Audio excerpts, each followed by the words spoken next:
Стук поршнів.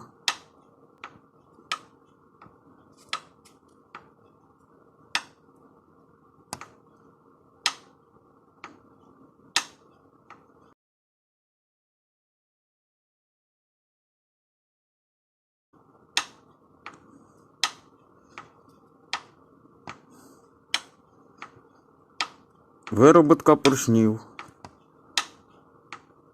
Чуєте, який стук?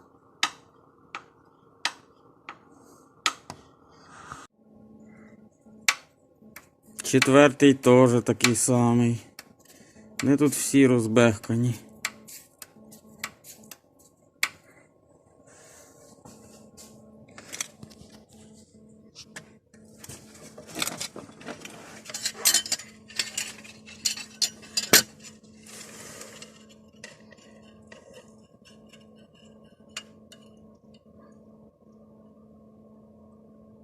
Потерло циліндри також.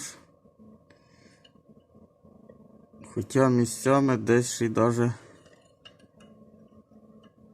з боків лишився хон. А там, де поршень прижимався до стінки циліндра, хону немає. Ось такий двигун 1,4 в Шкоди. Бензин. Да.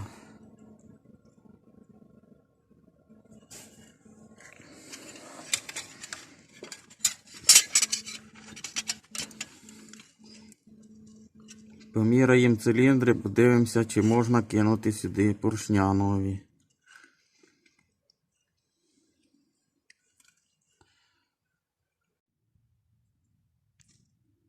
І так, закинули нові поршеньки. Дивимося.